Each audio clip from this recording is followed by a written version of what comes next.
Tapos na ang ating pagpupulong sa araw na ito. Napagkasunduan na ang anak ni Ambo na si Lira ang iaalay sa mga aswang sa darating na pagbilog ng buwan. Yun ay sa kadahilan ng ang dalagitang si Lira ay may malubhang karamdaman na kahit na sinong mangnagamot ay hindi na kayang bigyan pa ng lunas.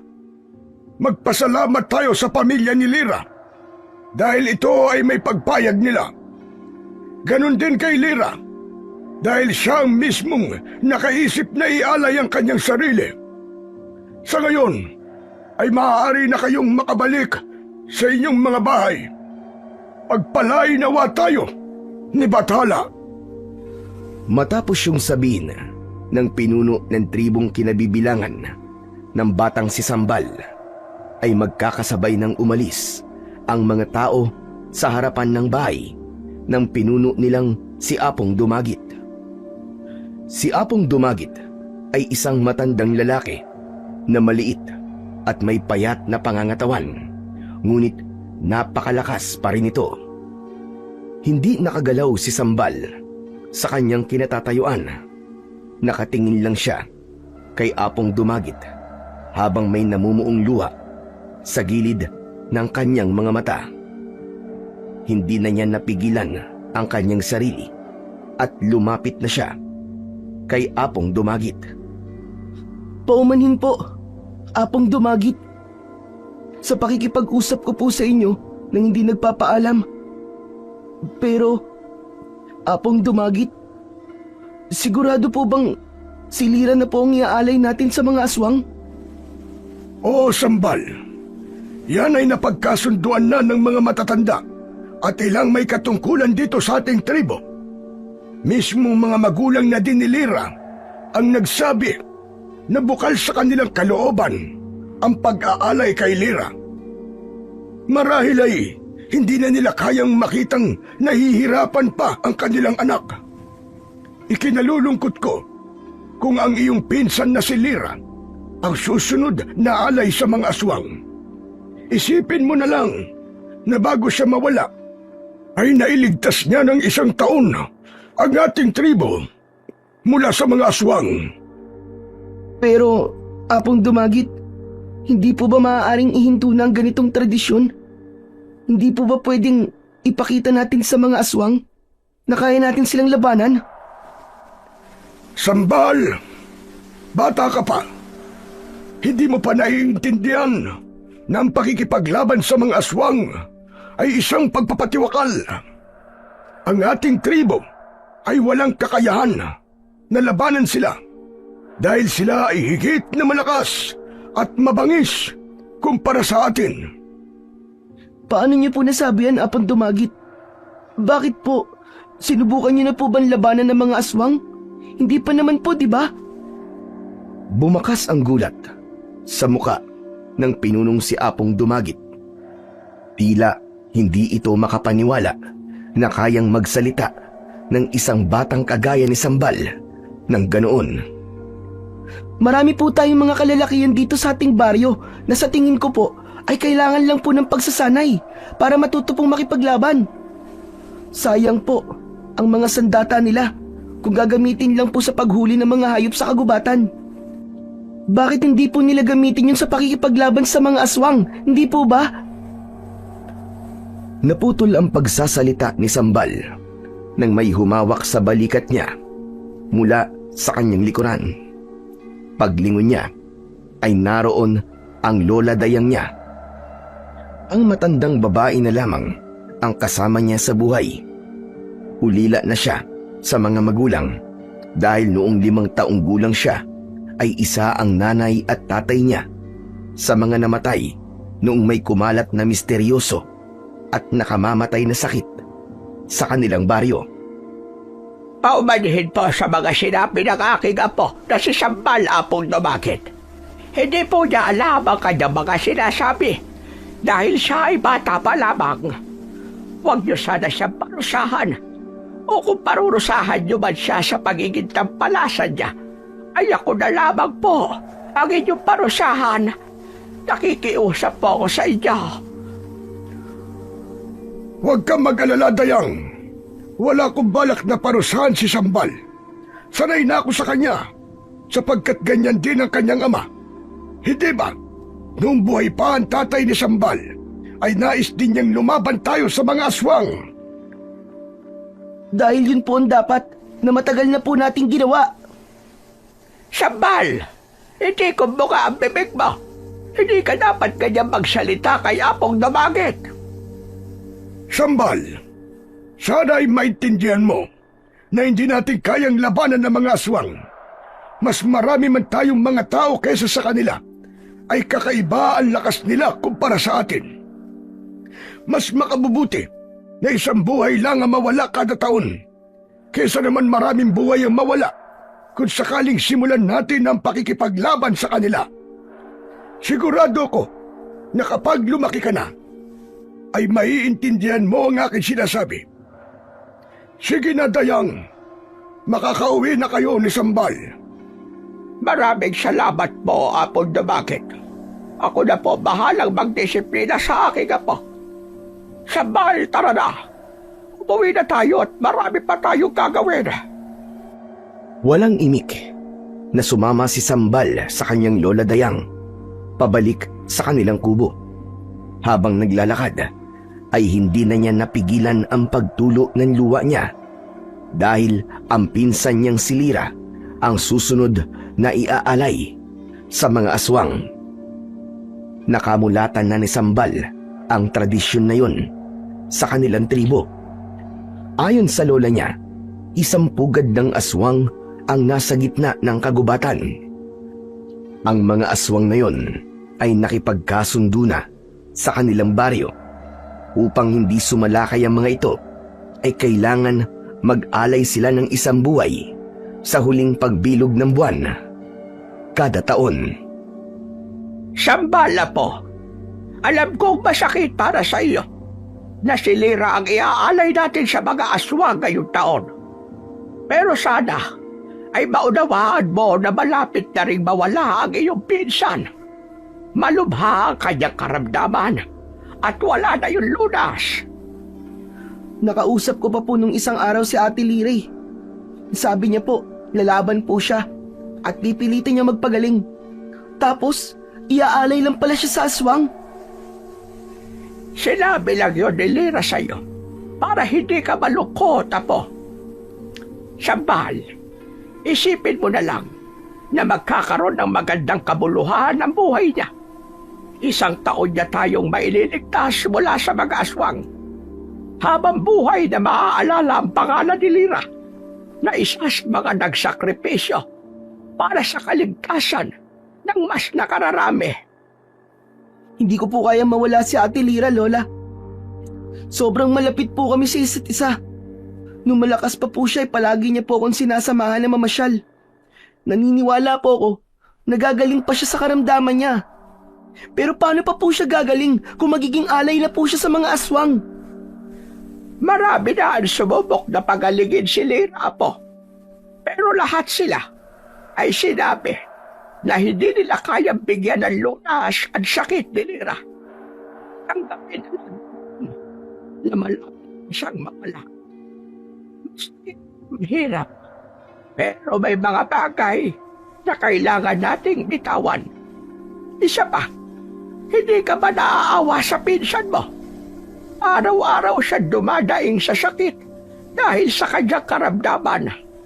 Isipin mo na kapag namatay na siya, ay makakapunta na siya sa paraiso. At doon ay wala na siyang sakit na mararamdaman. Tapos ano pong mangyayari pagkatapos po ng isang taon? Mag-aalay na naman po tayo ng isang buhay? Ganun na nga, dahil yan na ang ating tradisyon. Paano po, Lola? Kung isa na po sa ating dalawa ang mapipiling iaalay, papayag na lang po ba kayo, Lola? Huwag ka nga magsalita ng ganyan, Sambal. Tama na. Tumahimik ka na. Pero Lola, hindi po malabong mangyari yun. Lalo na't sina Apong Dumagit po ang magdidesisyon kung sakaling walang magboboluntaryong maging alay. May posibilidad po na isa sa atin ang mapipili na iaalay sa mga aswang. Hindi yan mangyayari. Ako na ang nagsasabi sa iyo, Apo. Mas mabuti pa po siguro na umalis na lang po tayo sa lugar na to, Lola. Manirahan na lang po tayo sa ibang lugar para makatakas na po tayo sa tradisyon ng baryong to. At saan naman tayo pupunta kung aalis tayo rito? Sige nga. Wala tayong ibang mapupuntahan. Isa pa, ang pag-alis sa lugar na ito ay pagtiwalag sa ating tribo. Isa yung kalapastanganan sa kinikilala natin Panginoon. Habang buhay na kamalasan ang mararanasan natin kung tayo ay titiwalag. Bakit? Hindi pa po ba habang buhay na kamalasan na ang nararanasan natin dito, Lola? Hindi po ba isang kamalasan na tayo ay sumusunod sa gusto ng mga aswang kahit pwede naman natin silang labanan? Tama na, Sambal. Tama na. Masyado ka pa bata para sa mga ganyang usapan. Ang importante ay hindi isa sa atin ang gagawing alay sa mga aswang ngayong taon.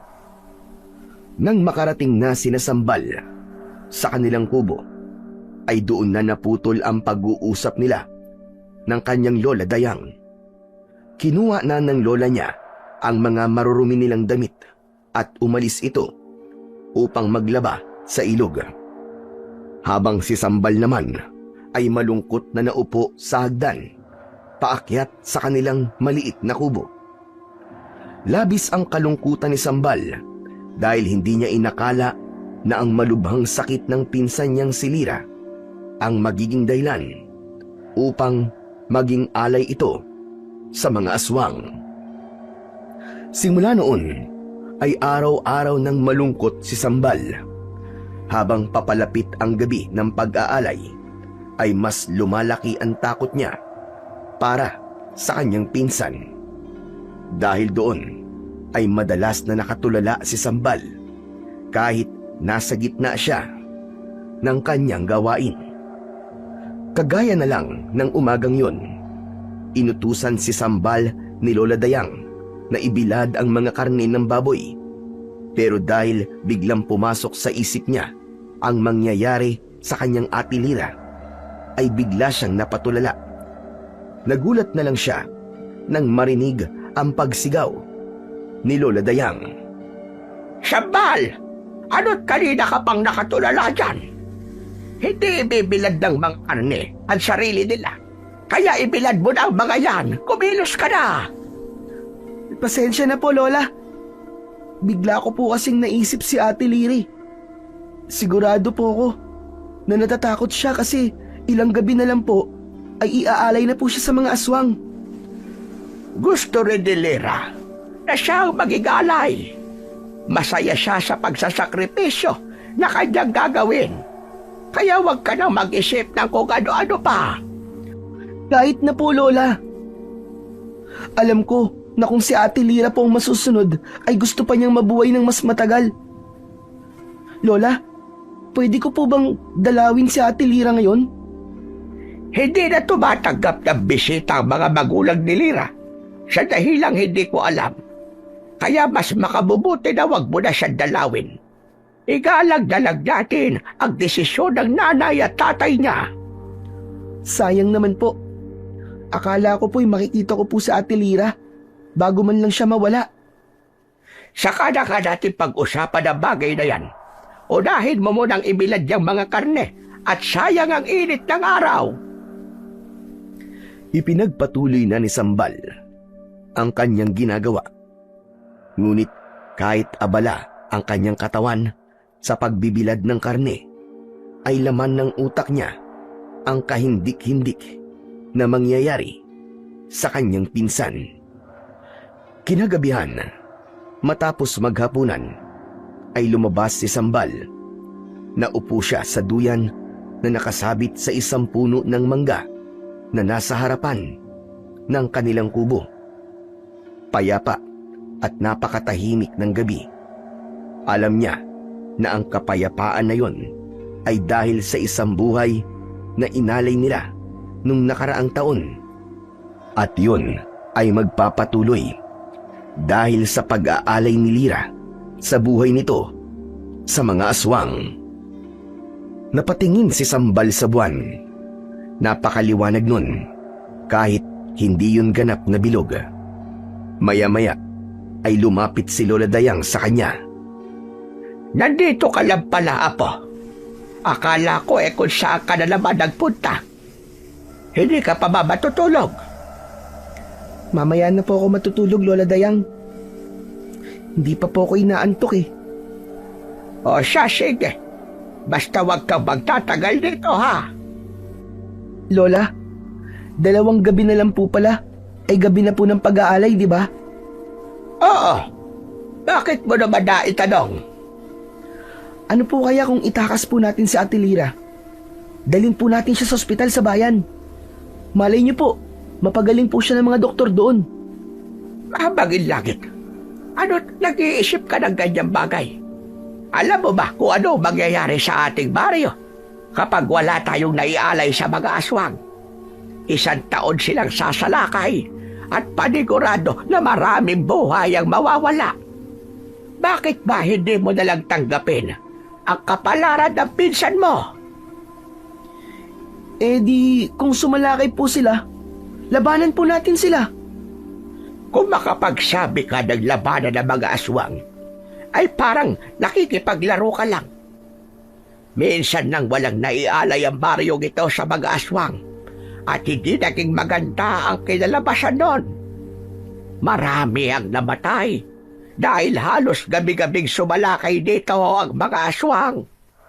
Mabuti na lang at hindi ka pa ipinapanganak nang mangyari iyon. Marami pong namatay nun kasi hindi po kayo lumaban. Malakas po ang loob ng mga aswang kasi alam po nila na hindi tayo lalaban sa kanila. Pero kung makikita po nila na hindi na tayo pumapayag sa gusto nilang mangyari, sila po ang matatakot sa atin, panigurado yun. Kanino ka pa talagang nagbanang bata ka? At kung magsalita ka para ka ng matanda. Ewan ko po. Hindi ko rin po alam.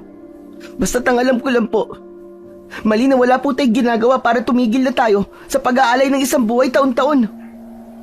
Yan na nga ang nakasanayan natin sa lugar na ito. Kaya kailangan mo tanggapin ang bagay na yan, Apo. Ang importante ay binibigyan pa rin tayo ni Bathala ng pagkakataon na mabuhay. Sige na, babalik na ako sa loob. Sumunod ka na sa akin maya-maya. Huwag ka magtatagal dito dahil masyadong malamig. Baka ikaw ay sipunin. Nang bumalik sa loob ng kubo, si Lola Dayang ay muling tinignan ni Sambal ang buwan. Alam niya na para sa mga taong hindi nakatira sa baryo nila ay napakaganda kapag bilog na bilog ang buwan. Ngunit para sa kanila ay isa yung senyales na may isang buhay na naman ang kailangang mawala. May bigat na naramdaman si Sambal sa kanyang dibdib. Naitanong niya sa Diyos kung kailan matatapos ang pag-aalay na ginagawa nila sa mga aswang.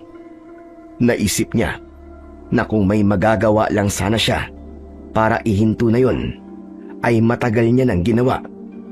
Ngunit alam niya sa kanyang sarili na wala siyang magagawa, lalo na't bata pa lamang siya. Hanggang sa sumapit na ang gabing kinakatakutan ni Sambal. Bilog na ang buwan at ang liwanag nun ay tumatanglaw sa kanilang baryo. Nasa loob siya ng kanilang kubo nang may narinig siyang mga taong naglalakad sa labas ng kanilang bahay. Sumilip siya sa bintana at nakita niya sina Apong Dumagit kasama ang may mga katungkulan sa kanilang baryo. Kasama rin ng mga yon si Lira na buhat ng tatay nito. Naglalakad ang mga yon patungo sa direksyon ng kagubatan. Lola! Si Ate Lira po. Iaalay na po nila. Baka naman may gawin kapag hindi maganda. Dumito ka na lang sa loob. Huwag ka nang lalabas. Ipagdasal natin na sana ay maging matagumpay ang pag-aalay ngayong gabi. Hindi na nagsalita pa si Sambal dahil alam niya Natututol si Lola Dayang sa kung anong nais niyang gawin. Iniisip pa lamang niya ang maaaring gawin ng mga aswang kay Lira ay labis na siyang naaawa para rito. Nagkaroon siya ng kagustuhan na pigilan ang mangyayaring pag-aalay, ngunit hindi niya alam kung magtatagumpay siya. Hindi nagtagal ay lumuhod na sina Sambal at Lola Dayang sa isang sulok ng kubo upang simulan ang pagdarasal. Aming bathala, dinggin mo ang aming panalangin. Naway maging matagumpay ang pag-aalay namin sa mga aswang ngayong gabi.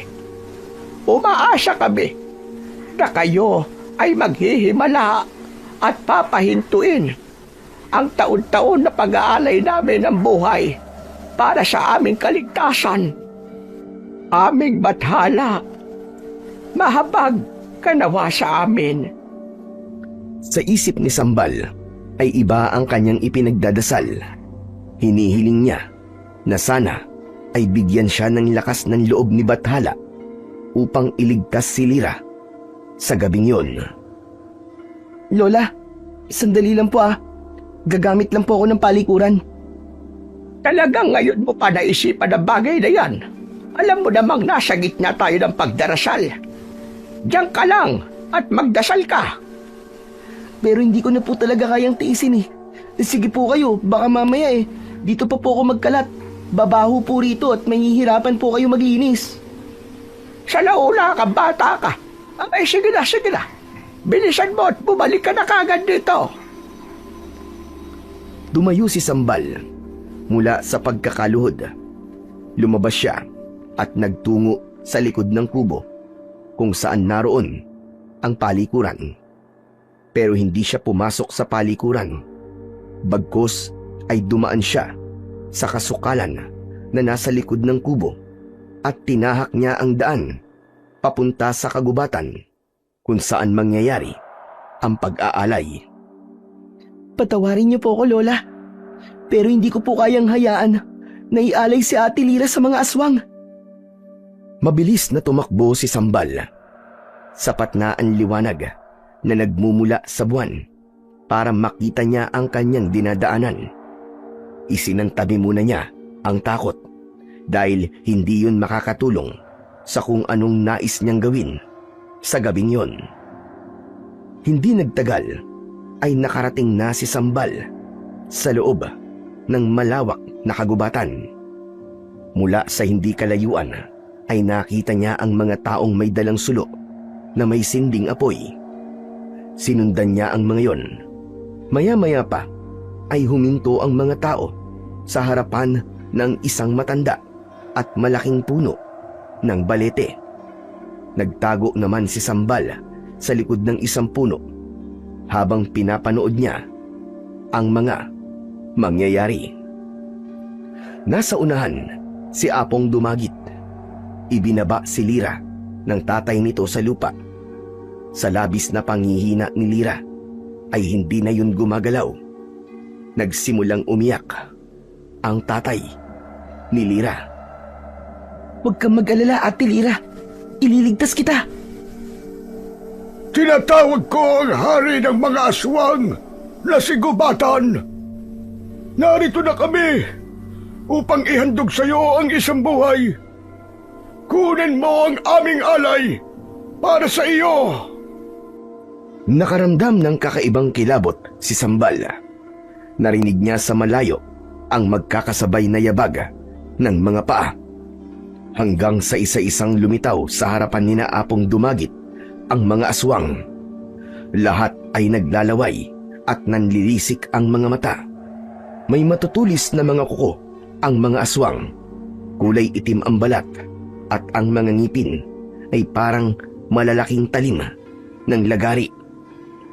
Yun ang unang beses na nasaksihan ni Sambal ang pag-aalay sa mga aswang dahil tanging sina Apong Dumagit at ang mga may katungkulan lamang ang sumasama roon. Hanggang sa isang mas malaking aswang ang dumating. Nakasuot yun ng bag at meron yung malaking dalawang sungay na parabang sa kalabaw. Siya siguro ang hari ng mga aswang na sigubatan. Nakakatakot pala ang itsura niya. Ako ay nagagalak na hindi kayo nakakalimot sa inyong tungkulin.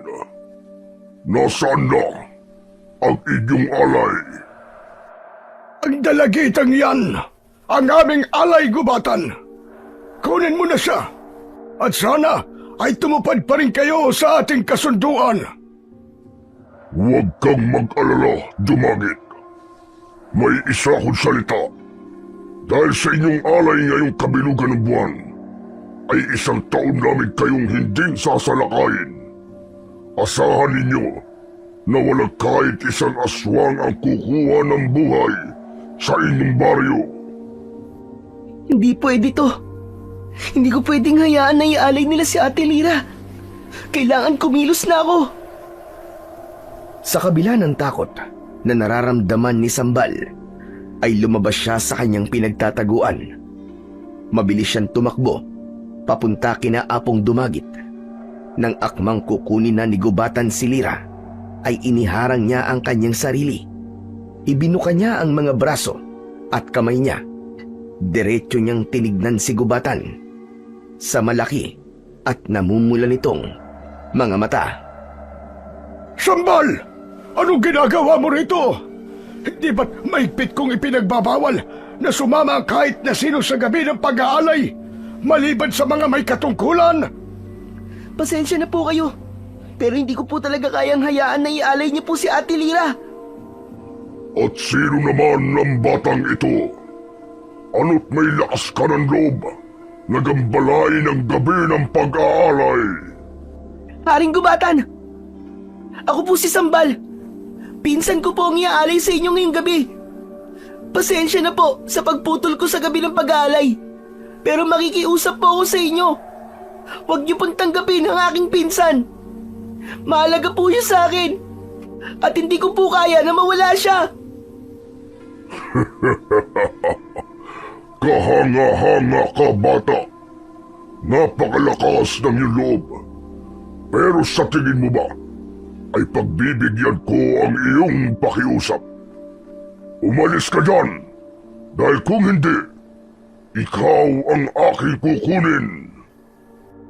Kung ganun po, ay ako na lang po ang kunin niyo. Handa po akong ipalit ang aking sarili bilang alay sa inyo. Sambal! Ano ba sinasabi mo? Gubatan! Huwag mong pakinggan ang sinasabi ni Sambal dahil bata pa siya. Hindi pa niya alam ang kanyang sinasabi. Umalis ka na dyan, Sambal! Umuwi ka na sa iyong lola! Bilisan mo! Naging matigas si Sambal. Hindi siya umalis sa kanyang kinatatayuan. Doon na inutusan ni Apong Dumagit ang mga kasama nito na alisin si Sambal. Lumapit ang mga lalaki sa kanya at dahil sa maliit siya kumpara sa mga yon, ay napakadali siyang nabuhat ng mga ito. Inilayo siya ng mga lalaki at nagsimula na siyang magwala habang umiiyak. Pakawalan niyo ako! Ate Lira! Huwag kang pumayag na ialay ka nila, Ate Lira! Abot Dumagit, parang awa mo na! Huwag mong gawin yan! Huwag mong gawin yan kay Ate Lira! Kahit anong sigaw na gawin ni Sambal, ay hindi nun napigilan si Gubatan sa pagkuha kay Lira. Isinampay nito ang nangihinang katawan ng dalagita sa balikat nito. At saka ito mabilis na nawala sa paningin nilang lahat. Walang tigil sa pagsigaw si Sambal habang patuloy siyang inilalayo ng mga lalaking may hawak sa kanya. Nang makarating na sina Sambal sa bukana ng kagubatan, ay doon na siya binitiwan ng mga lalaki. Panay pa rin ang iyak niya. Hindi mawala sa isip niya ang ginawang pagkuha ng mga aswang sa kanyang pinsan. Masakit para sa kanya na hindi niya ito nagawang iligtas. Maya-maya pa ay dumating na si Apong Dumagit. Lumapit ang matanda kay Sambal. Halika na! Ihahatid na kita sa inyo. Kailangan malaman ng iyong lola ang iyong ginawa. Napakasama nyo. Bakit nyo inayaan na kunin ng mga aswang si Ate Lira? Hindi na kayo naawa sa kanya. Wala kayong puso. Sambal, baka nakakalimutan mo kung sino ang kinakausap mo. Ipapaalala ko sa'yo na ako ang namumuno sa ating tribo at hindi mo dapat ako pinagtataasan ng boses. Galit ako sa inyo. Galit ako sa inyo, Apong Dumagit. Galit ako sa inyo! Mabilis na tumakbo si Sambal, palayo kay Apong Dumagit. Humampas sa kanyang muka ang napakalamig na hangin sa gabing yun. Iyak pa rin siya ng iyak habang tumatakbo pauwi sa kanilang bahay. Nang makarating siya sa kubo nila, ay sinalubong siya ni Lola Dayang sa kanyang pagpasok. Agad na niyakap ni Sambal ang kanyang lola. Saan ka ba nanggaling na bata ka? Ang sabi mo'y gagamit ka lamang ng palikuran, pero hindi ka na bumalik. Lola, si Ate Lira, wala na po siya. Kinuha na po siya ng mga aswang. Inalis ni Lola Dayang ang pagkakayakap dito ni Sambal. Diretso siyang tinignan ng matanda sa kanyang mga mata. Sandali nga. Huwag mong sabihin na nagpunta ka sa kagubatan. Alam mo, Sambal, na mahigpit na ipinagbabawal na magtungo ron kapag ganitong gabi ng pag-aalay. Isa yung malaking pagsuway sa patakaran sa baryong ito. Ayoko na po sa baryong to, Lola. Ayoko na po dito. Gusto ko na po umalis dito. Hindi ko na po kaya na pumapayag na lang po tayo na kumuha ng buhay ang mga aswang na yun sa mga tao rito. Akala mo ba ay di masakit sa akin ang pag-aalay na ginagawa rito?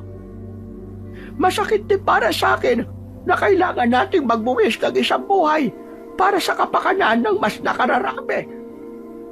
Mas masakit nung ang lolo mo ang napiling ialay kinagubatan. Masakit para sa akin na wala akong nagawa, kundi ang hayaan na kunin siya ng mga aswang kahit labag na labag yun sa aking kalooban. Pero Sambal, Apo, kailangan natin gawin yon. Isipin mo na lang ang mangyayari sa ating lahat kapag huminto tayo sa pag-aalay sa mga aswang. Kaya kailangan mong tataganan yung loob, Apo, at tanggapin mo.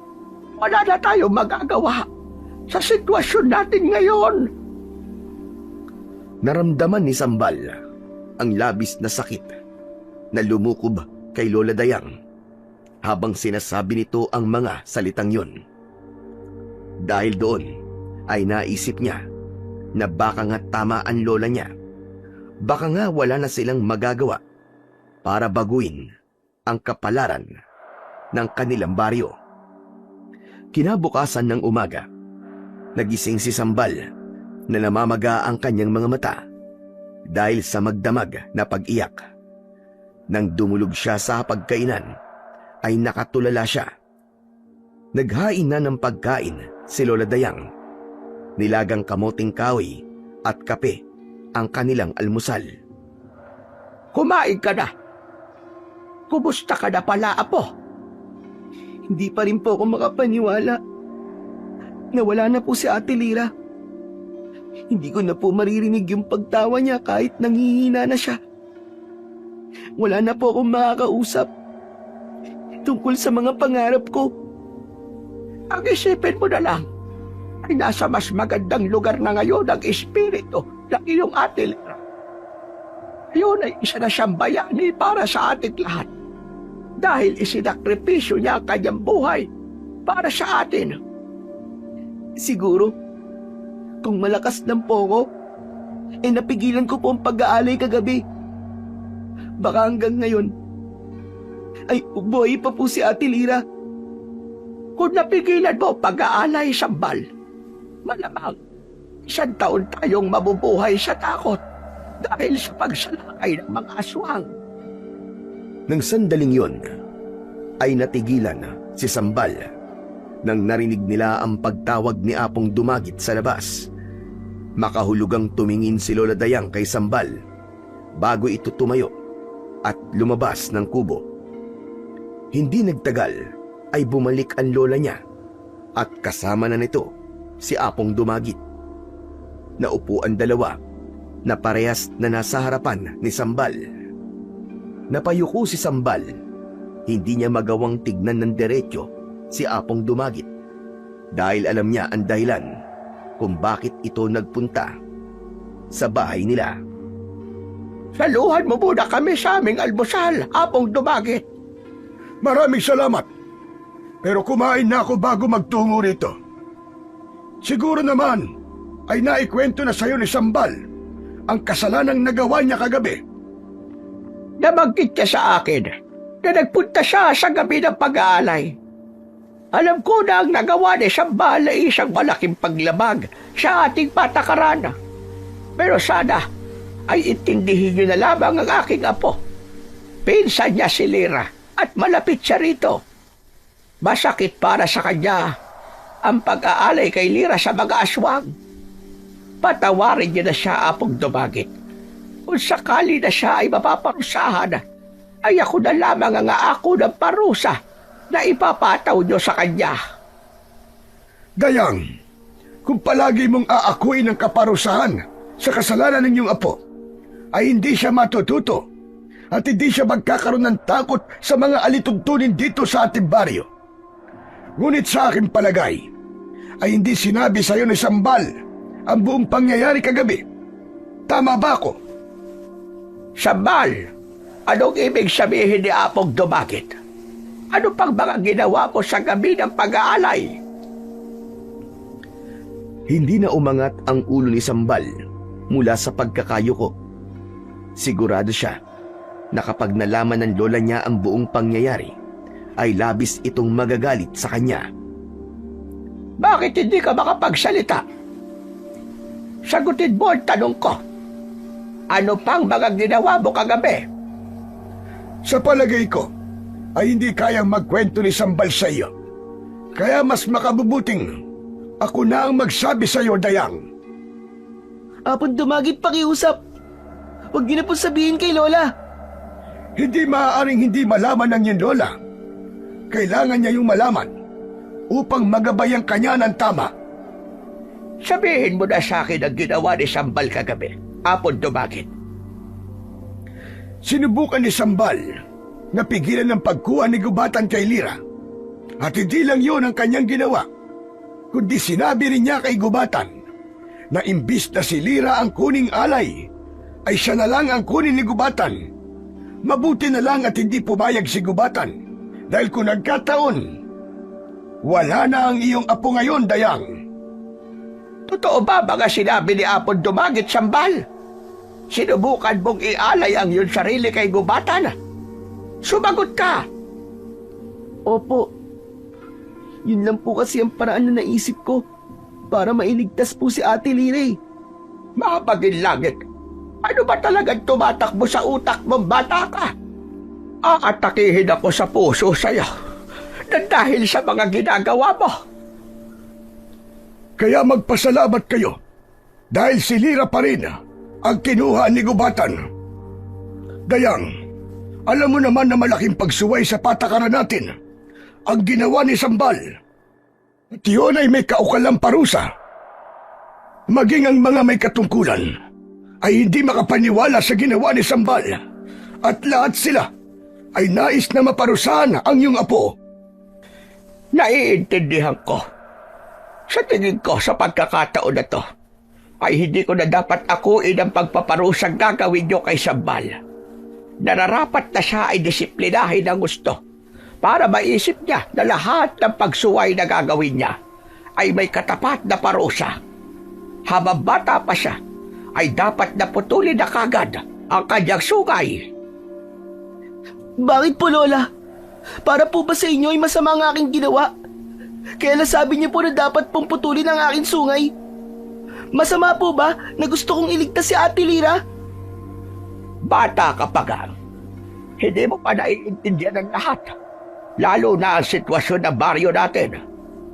Kung ano na lang ang nasa isip mo, ay ginagawa mo. At hindi mo inaalam kung delikado ba ito o hindi. Naiintindihan ko na po ang lahat, kahit bata pa po ako. Kayo lang po nag-iisip na hindi ko naiintindihan porque bata pa ako. Tignan mo na yan. Saan mo ba natututunan ang pagsagot-sagot mo ng ganyan? Huminahon ka muna, Dayang. Siguro naman ay alam na ni Sambal na mali ang kanyang ginawa kagabi. Ngayon, bilang kaparusahan sa kanyang nagawa, ay naisipan ko na bigyan siya ng parusa. At ang parusa na yon ay 7 araw siyang maglilinis dito sa ating baryo. Pagkatapos niyang mag-almusal hanggang tanghali, ay yun ang gagawin niya. Ayos lang po. Tinatanggap ko po ang kaparusahan na igagawad niyo po sa akin. Pero wala po akong pagsisisi sa ginawa ko. Dahil alam ko na sa kahuli-huli ang sandali, ay ginawa ko ang lahat para iligtas si Ate Lira. Humingi ka ng tawad kay Apong Dumagit at magako ka sa kanya na hindi mo na uulitin yan. Apon Dumagit, humihingi po ako ng tawad sa inyo. At sa inyo rin po, Lola. Patawad po kung sinaway ko ang isa sa mga patakaran sa ating baryo. Pero pasensya na po kayo. Kasi hindi ko po may papangako na hindi ko na po ulit-uulitin yon. Aba, at ang batang ito ay talagang napakatigas ng ulo. Ay nako, ano ba ito? Aatakihin na talaga ako sa puso dahil sa iyo, Sambal. Hayaan mo na muna siya sa ngayon. Sambal, bukas ay magsisimula na ang paglilinis mo sa ating baryo. Sana'y maging aral sa iyo ang pangyayaring ito. Maintindihan mo sana na hindi porke magandang iyong intensyon ay dapat mo na itong gawin. Dapat mo ring isipin kung ano ang magiging resulta ng bawat magiging desisyon at aksyon mo. O sige na, magpapaalam na ako sa inyong dalawa dahil may mga bagay pa akong kailangang gawin. Sige ho, mag-iingat po kayo, Apong Dumagit. Pagkaalis ni Apong Dumagit, ay matagal na tinitigan ni Lola Dayang si Sambal. Muling napayuko si Sambal dahil hiyang-hiya siya sa lola niya. Ramdam niya ang inis nito sa kanya. Ano? Ano, Sambal? Masaya ka ba sa ginawa mo? Hindi po ako masaya. Pero wala po akong pinagsisisihan. Alam ko po na kung nasan ngayon si Ate Lira ay masaya siya. Dahil kahit isa ay meron pong sinubukan na iligtas siya. Ilang beses ko ba dapat sabihin sa iyo na wala na tayong magagawa sa tradisyon sa lugar na ito? Sa pagpili nating manatili rito, ay ang pagtanggap natin na kada taon ay isang buhay ang kailangan talagang mawala. Tradisyon po ba talaga yun na matatawag o isang kahinaan? Kasi pwede naman po nating labanan si Nagubatan eh. Tumigil ka na nga sa mga pinagsasasabi mo. Baka kapag narinig ka pa ni Apong Dumagit ay dagdagan pa niya ang parusa niya sa'yo. Magpasalamat ka nga at ganong kaparusahan lamang ang ibinigay niya sa iyo. Hindi na nagawang makasagot ni Sambal dahil tumayo na si Lola Dayang at lumabas na ito ng kanilang kubo. Nang maiwang mag-isa si Sambal ay muli niyang naramdaman ang kalungkutan dahil sa pagkawala ng kanyang Ate Lira. Pero mas matindi ang kalungkutan niya dahil alam niya na hindi si Lira ang magiging huling alay sa mga aswang. Naniniwala siya na hanggat hindi sila natututong lumaban, ay magpapatuloy ang ganung pangyayari sa kanilang baryo. Nang sumunod na araw, ay nagsimula na si Sambal na isagawa ang kaparusahan na ipinataw sa kanya ni Apong Dumagit.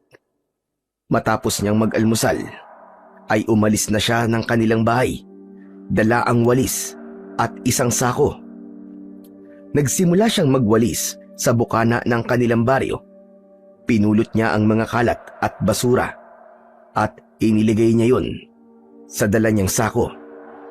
Nang malapit na ang tanghali, ay natuwa siya dahil malapit na siyang matapos sa kanyang ginagawa. Tinanggap na lang niya na kailangan niya yung gawin dahil may paglabag siyang nagawa. Habang abala si Sambal sa pagwawalis, ay nakita niya ang kalaro niya na si Ambo. May dala yung trumpo.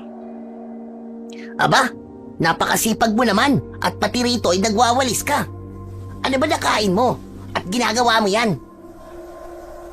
Hindi mo pa ba alam na pinatawan ako ni Apong Dumagit ng parusa? At ang parusang yon ay 7 araw ako magwawalis dito sa ating baryo. Ha? Aba bakit? Ano bang ginawa mo? At pinarusahan ka ni Apong Dumagit? Nagpunta ako kagabi sa pag-aalay. Tapos, pinigilan ko sila sa pag-aalay nila kay Ate Lira. Ano? Naku, isang malaking kasalanan nga yun. Nakakalungkot lang kasi hindi ko nagawang iligtas si Ate Lira eh. Nakuha pa rin siya ng mga aswang. Kung nagtagumpay ka sa ginawa mo, malamang aalis na lang kami rito yung nanay at tatay. Panigurado na sasalakay dito mga aswang. Ano ba kasing naisip mo at ginawa mo yun? Alam mo kung gaano kami kalapit ni Ate Lira, di ba? Alam ko na nais pa niyang mabuhay. Kaya gusto ko sana siyang iligtas eh. Pero hindi ako nagtagumpay.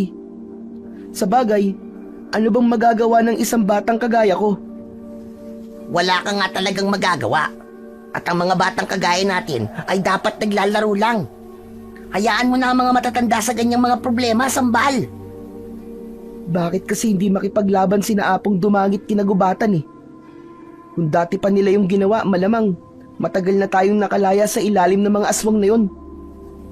Hindi ka rin sigurado. Maaari rin na matagal nang patayan lahat ng tao rito kung sinubukan nilang makipaglaban sa mga aswang. Malalakas kaya ang mga aswang? Kahit nga sila kay Banog ay hindi kinaya ang puwersa ni Nagubatan. Kaya umalis na lang siya rito sa baryo natin. Anong sinabi mo, Ambo? Sinong Lakay Banog yun? Ngayon ko lang yata narinig ang pangalan na yan ah. Hindi mo ba siya kilala? Itatanong ko ba sa'yo kung kilala ko siya? Pambihira ka naman, Ambo. Sa bagay, oo nga pala no. Naikwento lang sa akin ni nanay sila kay Banog. Ang sabi ni nanay, sila kay Banog ay kilalang manunugis ng mga aswang noon dito sa atin. May mga agimat daw siyang ginagamit. Tapos, para siyang bayani. Kasi, kahit mag-isa siya, ay nakikipaglaban siya sa mga aswang. Pero isang araw, bigla na lang daw umalis sila kay Banog. Ang hinala ni nanay ay napagod na sila kay Banog na makipaglaban sa mga aswang. O kaya, ay naisip niya na hindi niya talaga kayang talunin si Nagubatan. Kung ganun, meron na palang sumubok labanan ng mga aswang dati. Pero bakit sinabi ni Apong Dumagit na hindi nila kayang makipaglaban? Aba, hindi ko alam. Pero malamang, natatakot din sila, gaya natin. Walang pagbabagong mangyayari kung takot ang palagi nating papairalin. Ang lalim mo naman magsalita. Ang totoo niyan, aayain sana kita maglaro ng trumpo eh. Pero mukhang hindi ka pala pwede kasi may ginagawa ka. Mamayang hapon na lang tayo maglaro, Ambo. O sige, sa iba na muna ako makikipaglaro ngayon. Magpunta ka na lang sa bahay namin mamaya kapag wala ka ng ginagawa. Matapos yun, ay naglakad na palayo si Ambo. Habang si Sambal ay napatitig sa kawalan. Umalingaw-ngaw sa loob ng kanyang utak ang pangalang Lakay Banog. Hindi siya sigurado kung totoo ba ang sinabi ni Ambo tungkol kay Lakay Banog. Ngunit may nabuhay na kuryosidad sa kanya at nais niyang malaman kung sino ba talaga si Lakay Banog. Pagsapit ng tanghali ay umuwi na si Sambal sa kanilang kubo. Ramdam niya ang labis na pagod sa ilang oras na pagwawalis at pamumulot ng basura. Pagpasok niya sa bahay ay agad siyang pinainom ni Lola Dayang ng tubig. O ano, Apo? Kumusta ang unang araw mo sa paglilinis sa ating baryo? Nakakapagod po. Lalo na po, matindi po ang sikat ng araw. O siya, sige. Magpahinga ka na muna sandali. At pagkatapos ay maligo ka. Pagkaligo mo ay saka tayo magtatanghalian. Kung hindi ka sana nagpunta sa gabi ng pag-aalay, ay hindi mo yan sasapitin na bata ka. Ang tigas kasi ng ulo mo. Pwede po bang wag niyo na pong paulit-ulitin sa akin ang paglabag na nagawa ko, Lola? Dapat nga na inuulit-ulit yun sa'yo para matandaan mo at huwag mo nang ulitin sa susunod. Nakakahiya kay Apong Dumagit. Paniguradong iniisip niya na hindi kita nagagabayan ng maayos. Nagagabayan niyo naman po ako ng maayos, Lola. Yung ginawa ko pong yun ay sarili ko pong kagustuhan at wala po kayong kinalaman doon. Ay oo nga pala, Lola. Meron po akong itatanong sa inyo. Ano na naman ba yun? Lola, meron po ba kayong kilalang Lakay Banog? Napansin ni Sambal na natigilan si Lola Dayang nang marinig nito ang pangalan ni Lakay Banog. Tila umurong bigla ang dila nito. Hinintay ni Sambal na sagutin ng lola niya ang tanong niya. Pero umiwas ito.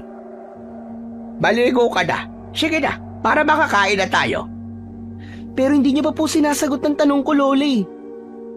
Kilala niyo po ba si Lakay Banog? Sino po ba siya? Nabanggit po sa akin kanina ni Ambo na si Lakay Banog daw po ang una at tanging nakipaglaban noon kinagubatan. Huwag kang maniniwala sa sinasabi ni Ambo. Malamang ay inimbento lamang niya yan. Sige na. Maligo ka na, bilisan mo na. Hindi na ipinilit pa ni Sambal na sagutin ni Lola Dayang ang kanyang katanungan. Ngunit ang reaksyon na yon ng lola niya ay mas lalo lang nagpatindi sa kagustuhan niya na malaman kung sino ba talaga si Lakay Banog. Sa mga sumunod na araw ay nagpatuloy si Sambal sa paglilinis ng kanilang baryo. Kasabay noon ay iniisip niya pa rin kung paano siya makakahanap ng impormasyon tungkol kay Lakay Banog. Hindi niya maintindihan kung bakit gustong-gusto niyang malaman ang totoo nitong kwento. Sinubukan pa rin magtanong ni Sambal kay Lola Dayang, pero sa tuwing ginagawa niya yon ay palaging umiiwas ang matanda o hindi kaya ay iniiba nito ang usapan. Doon na napagtanto ni Sambal na wala siyang makukuhang kasagutan sa lola niya. Hanggang sa sumapit na ang huling araw ng parusa kay Sambal, mas naging magana siya sa paglilinis at pagsapit ng tanghali ay nagsimula na siyang maglakad pauwi sa kanilang bahay.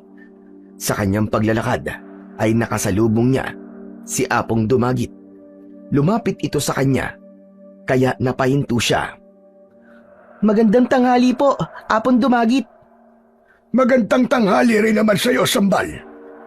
Ngayon na ang huling araw ng parusa mo, tama ba? Opo, 7 araw ko na po ngayon. Kung ganon, ay dito ko na tinatapos ang parusa ko sa iyo. Simula sa araw na to, ay di mo na kailangan maglinis pa sa ating baryo. At bilang pagbati dahil natapos mo ang kaparusahang ipinataw ko sa iyo, ay iniimbitahan kita na mananghalian sa aking kubo. Maraming salamat po. Pero sigurado po ako na naghihintay na po sa akin si Lola Dayang eh. Kaya tatanggihan ko po muna ang inyong paanyaya. Pasensya na po, Apong Dumagit. Nakausap ko na ang iyong lola at pumayag na siya. Kaya wala kang dahilan para tanggihan ako. Hala, sige na, halika. Sumunod ka sa akin. Tumalikod na si Apong Dumagit at naglakad patungo sa bahay nito. Wala nang nagawa si Sambal kundi sundan ang matandang lalaki. Nang makarating na sila sa bahay ni Apong Dumagit, ay agad itong naghain ng kanilang pananghalian. Wala roong lamesa, kaya sa sahig na kawayan sila umupo upang doon ay kumain. Isang palayok na may kanin at isang palayok pa na may sinabawang hito ang inihain ni Apong Dumagit sa batang si Sambal. Huwag kang mahihiya, Sambal. Kumain ka hanggat gusto mo. Sana ay magustuhan mo ang aking niluto. Isa pong malaking karangalan na makasabay ko po kayo sa pananghalian, Apong Dumagit. Matapos ang maikling dasal ng pasasalamat para kay Bathala, ay pinagsaluhan na ni Sambal at Apong Dumagit ang masarap na pananghalian. Sa totoo lang, humahanga ako sa iyong tapang, Sambal. Kahit bata ka pa lang, ay napakarami mo nang ipinaglalaban. Ngunit palagi mong tatandaan na hindi dapat palaging lumalaban. May mga pagkakataon na mas makabubuti na sumunod ka na lamang kahit ito ay labag sa iyong kagustuhan, kung yun naman ang paraan para mailigtas mo ang buhay ng mas nakararami. Kaya po ba kahit minsan ay hindi niyo po naisipang labanan ng mga aswang? Kung alam mo lang, ilang beses nang pumasok yan sa aking isipan bilang pinuno ng ating tribo. Hindi ko gusto na mamamatay ako, na iiwan kayo na patuloy na nagpapaalipin sa mga aswang.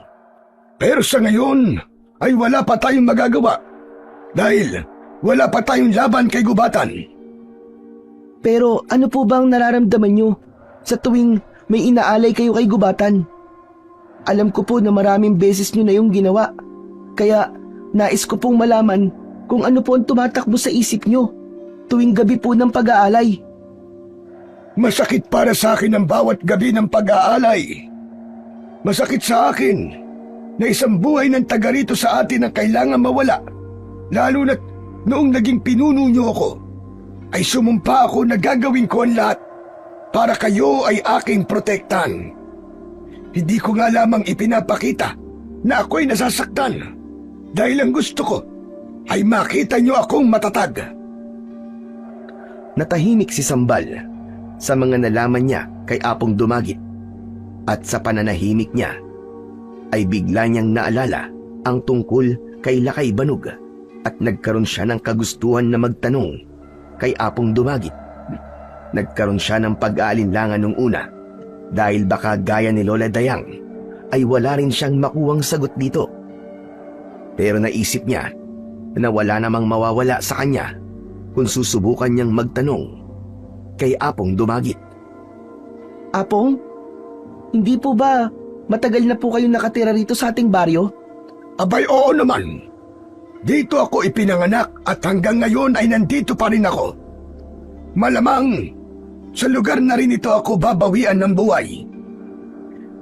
Kung ganun po, lahat po ng mga importanteng tao at kaganapan po sa baryong to nasaksihan nyo.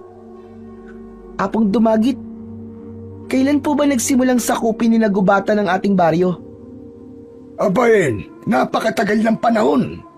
Simula nang dalhin ng mga aswang ang takot at kaguluhan dito sa atin, Sambal. Hindi ka pa ipinapanganak noon. Kung tama ang aking pagkakakwenta, ay humigit kumulang na 20 taon na rin ang nakakalipas. Hala, napakatagal na po pala, no? May itatanong pa po pala ako sa inyo. May nakapagsabi po sa akin na noon may isang lalaki po nakipaglaban sa mga aswang. Ang pangalan daw po niya Lakay Banog. Kilala niyo po ba siya?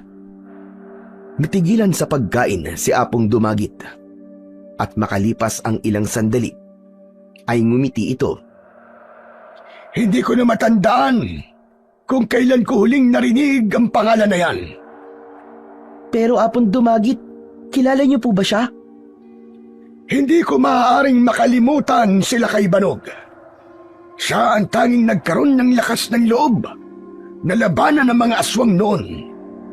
Isa siyang mahusay na manunugis na gumagamit ng mga agimat sa kanyang pakikipaglaban.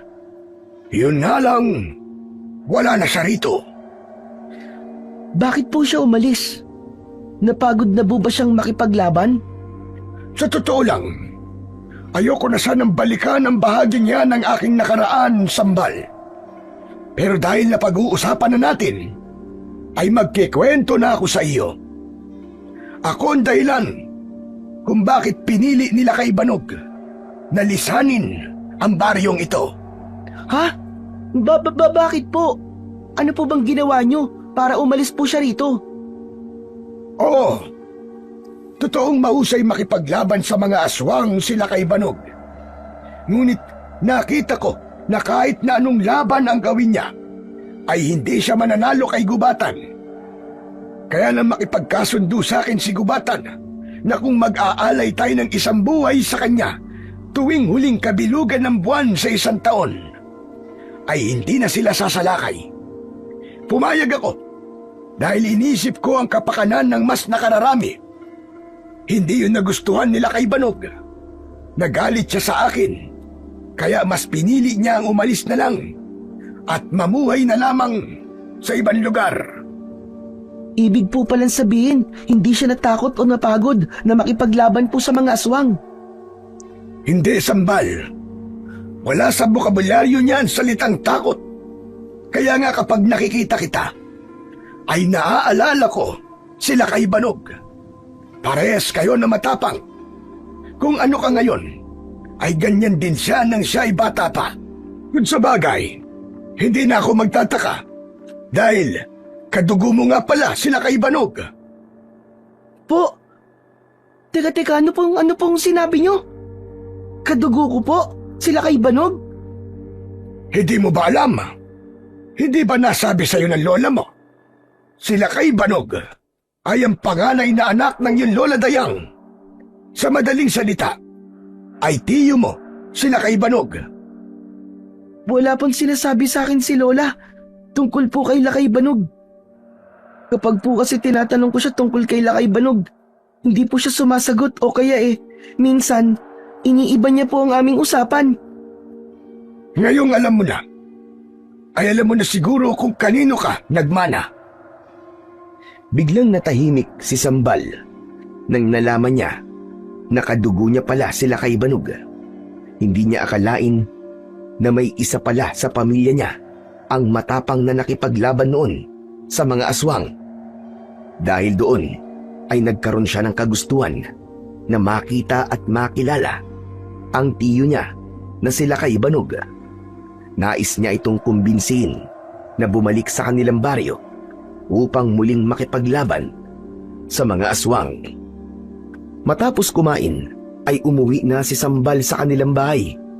Naabutan niya na naghuhugas si Lola Dayang ng mga pinagkainan nito sa may batalan. Lumapit siya sa kanyang lola. Sambal, nakauwi ka na pala, apo. Kumusta ang tanghalian mo? Kina Apong Dumagit? Ayos lang po. Masarap po ang nilutong sinabawang hito ni Apong Dumagit. Tapos na pala ang parusa sa'yo. Siguro naman ay magtatanda ka na ngayon. Lola, totoo po bang anak niyo po sila kay Banog? At sino naman na may sabi sa'yo niyan? Si Apong Dumagit po. Ayaw niyo po kasing sagutin ang mga tanong ko tungkol kay Lakay Banog Kaya sa kanya na po ako nagtanong. At sa kanya ko po nalaman ng lahat. Totoo po ba? Natiyo ko po sila kay Banog. Ayoko nang pag-usapan si Banog. Matagal ko na siya kinalimutan. Pero karapatan ko pong malaman ng totoo tungkol sa kanya. Kadugo ko po siya. Kapatid po siya ng tatay ko. Kaya sana ay huwag niyo pong ipagdamot sa akin ng bagay na yon. Tinapos na ni Lola Dayang ang ginagawa nito. Tila labis ang tensyon na nararamdaman ng matanda, kaya napainom ito ng tubig. Sige, sasabihin ko na ang mga gusto mong malaman. Naiirita na rin kasi ako sa pagugulit mo sa aking bata ka. Totoo ang sinabi ni Apong Dumagit sa iyo. Anak ko nga sila kay Banog. Ngunit nang umalis siya rito, ay inisip ko ng patay na siya. Masyado siyang makasarili. Iniwan niya kami rito ng tatay at lolo mo. Mas danaig sa kanya ang galit niya kay Apong Dumagit kaysa ipagtanggol kami mula sa mga aswang. Pero sa palagay ko po, umalis po siya rito bilang pagre-rebelde sa desisyon po ni Apong Dumagit.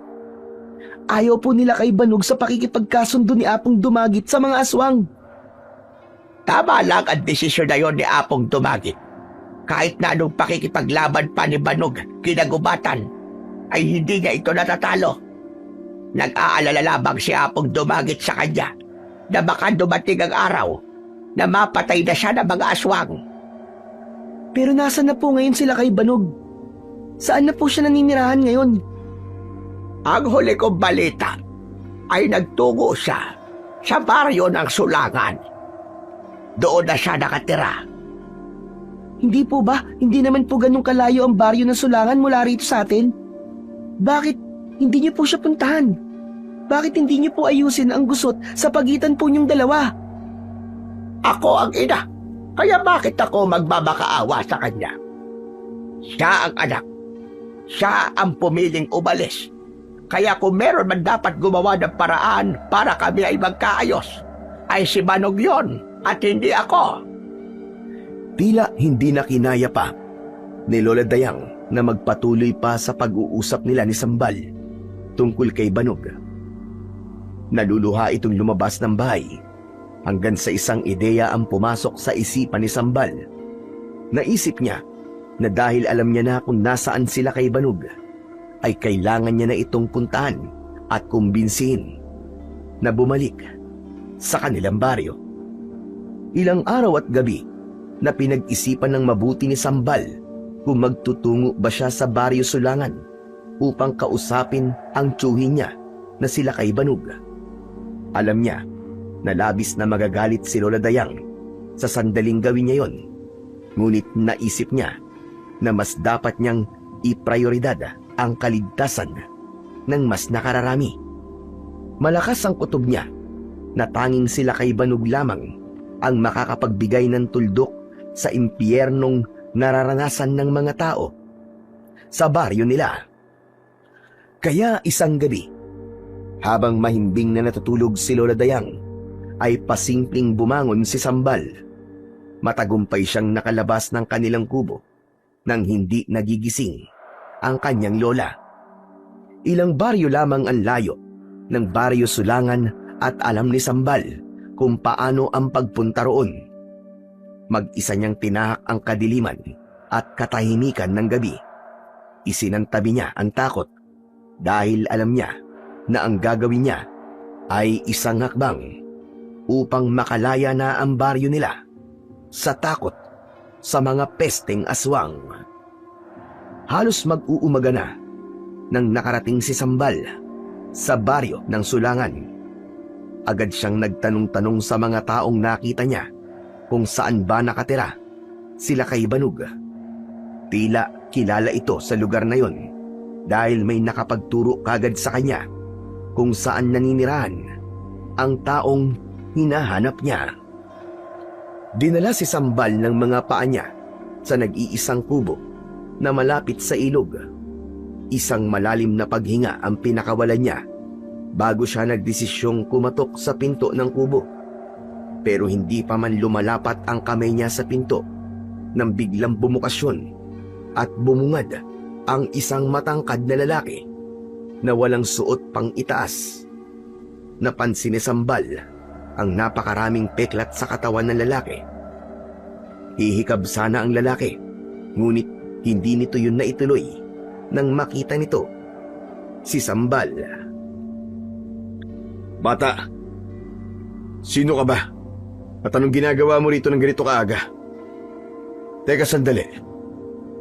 Bakit parang magkahawig yata tayo? Ganyan na ganyan din ang mukha ko nung nasa ganyang edad ako ha. Teka sandali. Huwag mong sabihin na anak kita sa isa sa mga babaeng nakasiping ko nun. Ikaw po ba si Lakay Banog? Ako nga. Magsabi ka. Ikaw ba ay anak ko ha? Sumagot ka kagad at kinakabahan ako sa'yo eh. Hindi po. Ako po pala si Sambal. Apo po ako ni Lola Dayang. Pamangkin niyo po ako. Biglang sumeryoso ang muka nila kay Banog. Matiim nitong tinignan si Sambal na para bang sinisiguro nito kung nagsasabi ba siya ng totoo o hindi. Mabuti na lang at hindi kita anak. Akala ko'y magkakaroon na ako ng responsibilidad eh. Ngayon ay alam ko na kung bakit kahawig kita. Oh, ano bang kailangan mo sa akin? Pinapunta ka ba rito ni inay? Hindi po. Ang totoo po niyan, tumakas lang ako sa aming bahay eh. Hindi po alam ni Lola Dayang na nagpunta po ako rito. Nalaman ko po ang tungkol sa inyo dahil po sa aking pagtatanong-tanong. Nalaman ko po na kayo po ang nag-iisang nakipaglaban sa mga aswang noon, doon po sa ating baryo. Anak ng teteng na buhay to. Talagang ipinaalala mo pa sa akin ang nakaraan ko na matagal ko nang ibinaon sa limot. O ikaw batang matabil, magsalita ka nga. Sabihin mo sa akin kung ano ang iyong pakay at narito ka. Tiyo, nais ko po sanang makiusap sa inyo na bumalik na po kayo dun sa baryo natin. Hanggang ngayon po kasi patuloy pa rin po ang pag-aalay namin sa mga aswang ng isang buhay taon-taon. Gusto ko na po itong magwakas. At ikaw lang po ang alam kong makakatulong sa amin. Labanan niyo po ulit si Gubatan. Nakikiusap po ako sa inyo, Tiyo Lakay Banog. Nagpapatawa ka ba? Matagal na akong huminto sa pakikipaglaban sa mga aswang. Inutusan ka ba ng inay o ni Apong Dumagit na magtungo rito Hindi po. Sariling desisyon ko po ang puntaan kayo. Sigurado po ako na magagalit po si Lola Dayang sa sandaling malaman niya po na pinuntahan ko po kayo, pero wala na po akong pakialam doon. Ang gusto ko lang po ay matapos na po ang paghihirap ng mga tao sa baryo natin. Ayos ka. Humahanga ako sa tapang na meron ka, bata, para puntahan mo ako rito nang wala kang kasama. Pero gaya ng sinabi ko, huminto na ako sa pakikipaglaban ko sa mga aswang. At mas gusto ko na lang ng tahimik na buhay. Kaya makakaalis ka na. Sige na. Maawa naman po kayo. Alam ko po na may pakialam pa po kayo sa ating baryo. Sana po'y bumalik na po kayo ron, Tiyo Lakay Banog. Tapusin niyo po ang kasamaan ng mga aswang. Sige na po. Nagsasayang ka lamang ng laway at oras. Umalis ka na. Bumalik ka na sa lola mo. Sa labis na depresyon, ay lumuhod na si Sambal sa harapan nila kay Banog. Maluwa-luwa niyang tinignan ang lalaking nasa kanyang harapan. Parang awa niyo na po. Gagawin ko po ang lahat para lang po pumayag kayo sa gusto ko. Ikaw lang po may kakayan. Natapusin na po ang paghihirap sa baryo natin. Wala nang nakuwang sagot si Sambal mula kay Lakay Banog. Malakas nitong isinarado ang pinto.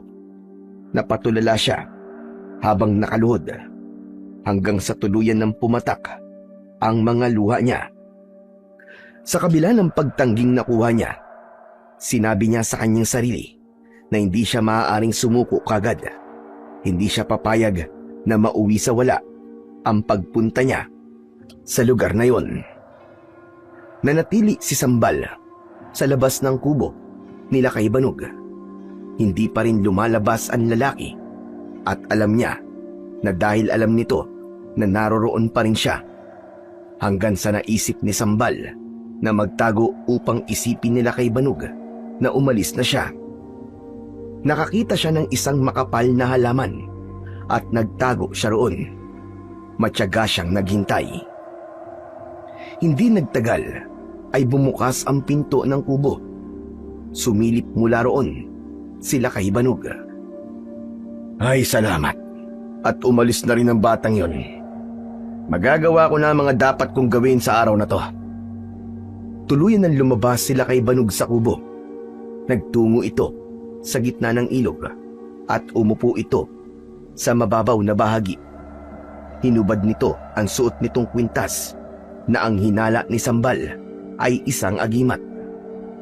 Pumikit sila kay Banog habang umuusal ng dasal. Hawak nito ang palawit ng kwintas nito. Anong ginagawa niya? Bakit niya dinadasalan ng agimat niya?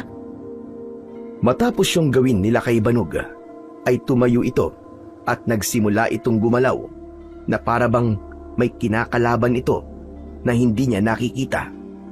Sumusuntok at sumisipa ito sa hangin hanggang sa hinugot nito ang itak na nasa kaluban. Labis na namangha si Sambal sa husay na ipinakita nila kay Banog sa pakikipaglaban. Makalipas ang ilang minuto, ay pumasok na sila kay Banog sa kubo nito. Maya-maya pa ay muli itong lumabas, dala ang isang bayong. Naglakad palayo sila kay Banog. doon na lumabas si Sambal sa kanyang pinagtataguan. Lihim niyang sinundan sila kay Banog hanggang sa nakarating yon sa isang maliit na talipapa. Nakita ni Sambal kung gaano kagiliwan sila kay Banog ng mga tao. Nakikipagbiruan ito at ramdam niya ang paggalang ng mga tao rito. Hindi nagtagal ay naglakad na sila kay Banog pabalik sa kubo nito habang bitbit ang bayong na may laman na mga pinamili nito. Nang malapit na sila kay Banog sa kubo nito, ay bigla itong huminto. Kinabahan si Sambal ng mga oras na yon dahil baka alam na nila kay Banog na sinusundan niya ito. Agad siyang nagtago sa likod ng isang malapad na puno. Kung magtatago ka, ay husay-husaya mo naman. Kitang-kita ko ang mga paa mo sa punong yan. Akala mo ba ay hindi ko alam na kanina mo pa ako sinusundan, ha? Napahiyang lumabas si Sambal sa likod ng puno. Dapat po pala, pumili ako ng mas malaking puno na pagtataguan para hindi niyo po ako nakita. Kahit 10 puno ka pa magtago, ay malalaman ko pa rin kung nasan ka. Akala ko ba umalis ka na? Hindi pa ba malinaw sa'yo na kahit na anong gawin at sabihin mo, ay hindi ako sasama sa'yo pabalik sa baryong yon? Wala naman po akong sinabi na aalis po ako eh. Saka hindi po ako aalis dito nang hindi ko po kayo kasama. Masyadong matigas ang ulo mong bata ka. Sa bagay, ganyan din naman ako noon. Kaya nga po, pumayag na po kayo na labanan niyo po ang mga aswang. Malay niyo po, ito na po ang paraan para mawala ang galit ni Lola Dayang sa inyo. Kung ganon, hanggang ngayon pala'y galit pa rin ang inay sa akin. Hindi pa rin niya matanggap na umalis ako sa baring yon dahil sa malaking pagtutol ko sa ginawa ni Apong Dumagit. Isipin niyo po ang mga mangyayari kapag pumayag po kayo sa gusto ko. Mawawala na po ang takot ng mga tao sa aswang. Bukod pa po ron, ay magkakayos na po kayo ni Lola. Ayaw niyo po ba yun? Huwag mo ako nililinlang sa mga ganyang bagay, ha? Buo pa rin ang desisyon kung huwag kayong tulungan. Tahimik ng buhay ko rito, kaya huwag mo na akong gambalain pa. Matapos yun, ay pumasok na sila kay Banog sa kubo nito, habang si Sambal ay naiwan na buo pa rin ang loob na mapapapayag niya sila kay Banog na sumama sa kanya pabalik sa kanilang baryo. Nanatili si Sambal sa labas ng bahay nila kay Banog. Tiniis niya ang matinding sikat ng araw. Kahit gutom na siya, ay hindi pa rin siya roon umalis. Kapag nauuhaw siya, ay umiinom siya sa malinis na tubig sa ilog. Naniniwala siya na hindi mauuwi sa wala o pagkabigo ang ginagawa niyang yon. Hanggang sa kumalat na ang dilim sa paligid, nagsimula nang pumatak din ang ulan. Sa umpisa ay paambon-ambon lamang yon, pero hindi nagtagal ay bumuhos na nga ang malakas na ulan. Tumakbo si Sambal sa gilid ng kubo nila kay Banog. Sumilong siya roon, pero patuloy pa rin siyang nababasa. Pambihira naman oh. Bakit sa dami ng oras na pwedeng umulan ay ngayon pa talaga? Sa kabila ng nangyayaring yon, hindi umaasa si Sambal na papapasukin siya nila kay Banog. Kaya nagulat siya nang bumukas bigla ang pinto ng kubo nito. Sumilip sila kay Banog at nang nakita siya nito, ay bumakas ang awa sa mukha nito. Oh, ano pang ginagawa mo dyan? Pumasok ka na rito, bilisan mo. Ha? Sigurado po ba kayo? Pinapapasok niyo po ako sa kubo niyo? Mahina ba ang pandinig mo, ha? At kailangan ko pang ulitin ang sinabi ko? O baka gusto mo na magbago pa ang isip ko? Hindi po. Papasok na po ako. Salamat. Nagmamadaling pumasok si Sambal sa kubo nila kay Banog. Agad namang isinarado nila kay Banog ang pinto at inabutan siya nito ng makapal at malaking tela upang tuyuin niya ang kanyang sarili. Habang nakaupo si Sambal sa isang sulok, ay inabutan siya ni Lakay Banog ng basong gawa sa kawayan. O ito, uminom ka muna ng salabat para mainitan ang sikmura mo. Pagkatapos ay kumain ka, dahil alam ko na simula nang dumating ka rito ay hindi ka pa kumakain. Magpasalamat ka dahil kadugo kita at may awa akong nararamdaman para sa'yo. Maraming salamat po, Tiyo. Marang ininom ni Sambal ang salabat. Ipinaghain siya ni Lakay Banog ng pagkain at kumain na siya. Bukas ng umaga, umalis ka na ha. Bumalik ka na sa baryo nyo. Pasensya na po. Pero hindi po talaga ako aalis nang hindi po kayo kasama. Anak ng teteng talaga, oo. Napakatigas ng ulo mo. Teka nga, ano bang dahilan mo? At napakatindi ng pagnanais mong pumayag ako sa gusto mo. Naawa na po kasi ako talaga sa mga tao sa baryo natin eh. Oo, 1 taon po kaming ligtas sa mga aswang. Pero alam ko na lahat kami nag-iisip na baka sa susunod na gabi po na pag-aalay ay kami na po ang susunod na iaalay sa mga aswang. Gusto ko na pong matapos ang ganung pangyayari. Mabuti ka pa. May malasakit sa inyong kapwa. Hindi gaya ni Apon Dumagit na mas piniling makipagkasundo sa mga aswang. Hindi niyo rin po masisisi si Apon Dumagit. Alam ko na labag po yun sa kanyang kagustuhan, pero natatakot lang po siya. Mas pinili niya po na 1 buhay na lang po kada taon ang kunin ng mga aswang. Dahil sa oras po na hindi niya po gawin yun, maraming buhay po mawawala kung hindi po siya pumayag sa kasunduan nila ni Gubatan. Nag-aalala rin po siya sa inyo na baka may mangyaring masama po sa inyo kapag ipinagpatuloy niyo pa po ang pakikipaglaban sa mga aswang. Kahit na. Ang sabi ko sa kanya, magtiwala lang siya sa akin dahil ginagawa ko na ang sandatang tatapos kay Gubatan. Pero nung ginawa niya, hindi siya nagtiwala. Tignan mo. At hanggang ngayon, ay nasa ilalim pa rin kayo ng kapangyarihan ng mga aswang na yun. Kaya nga po nandito ako, Tiyo eh. Para makiusap po sa inyo na muli niyo pong labanan si Gubatan. Ipakita niyo po sa lahat na kayo pa rin po nag-iisang bayani ng ating baryo. Hindi muna nagsalita si Lakay Banog. Matiim nitong tinignan si Sambal. Si Sambal naman ay umaasa na papayag na ito sa kanyang pakiusap. Anak ka ng teteng. Talagang nakikita kong sarili ko sa'yo, Sambal. Yang tapang na meron ka, ay ganyan din ang tapang na meron ako noon. Nakikita ko sa iyo ang batang ako, na walang ibang ninanais, kundi ang mapalaya ang baryong yun sa mga aswang. Panalo ka. Pumapayag na ako sa gusto mo, Sambal. Po! Talaga po! Yes! Maraming salamat po, Lakay Banog. Tiyo ay Tiyo pala. Hindi niyo po alam kung gaano po ako kasaya ngayon.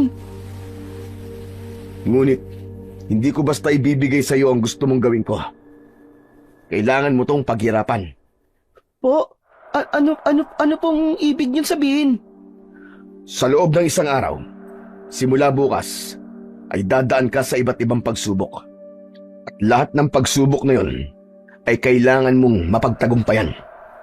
Kapag nagtagumpay ka sa mga pagsubok na ibibigay ko sa iyo, ay saka ako papayag sa gusto mo.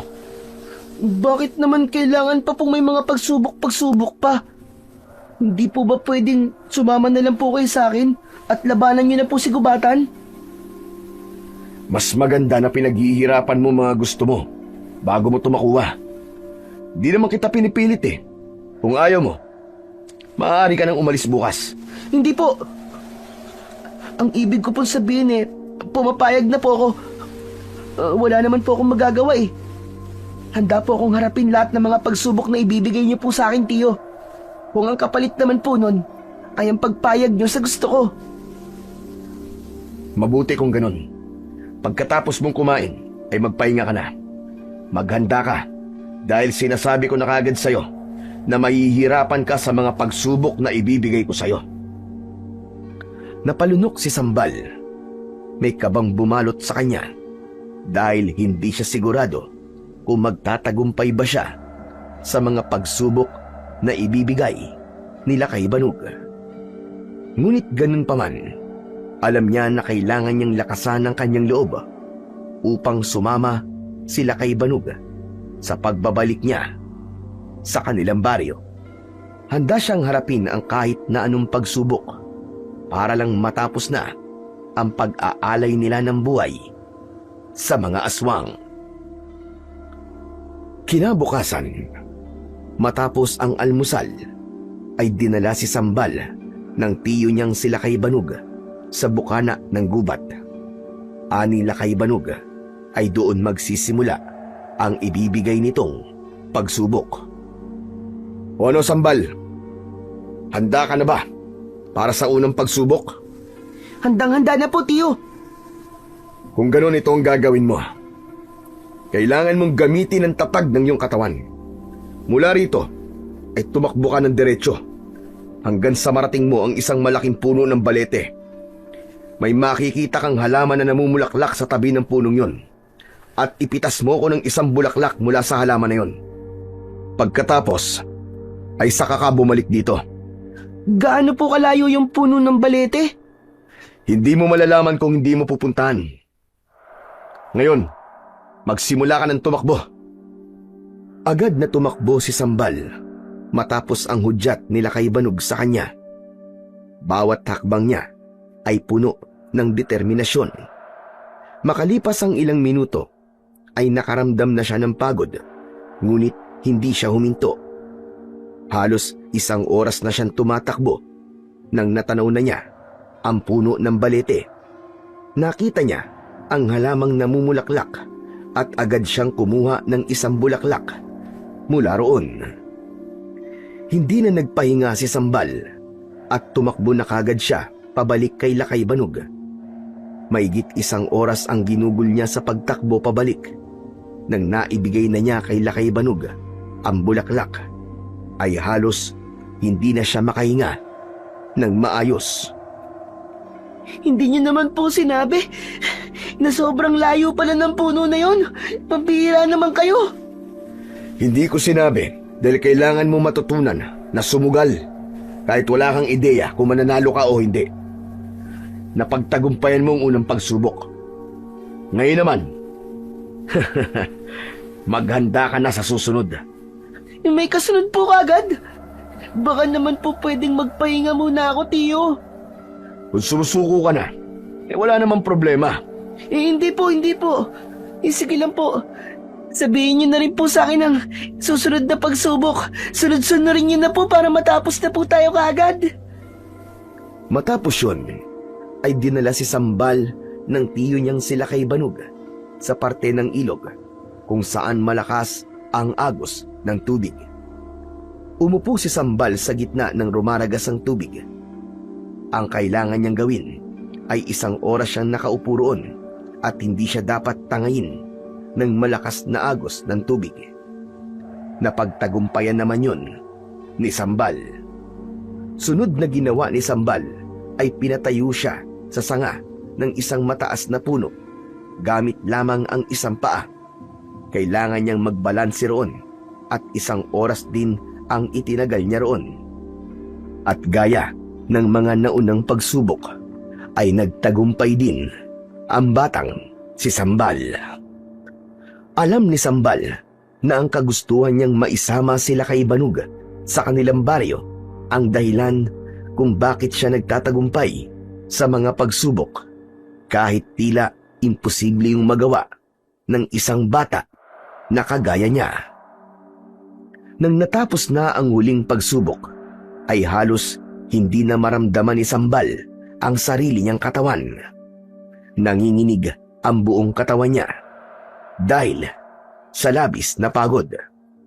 Hindi nagtagal ay lumapit sila kay Banog kay Sambal habang nakaupo siya sa hagdan paakyat ng kubo nila kay Banog.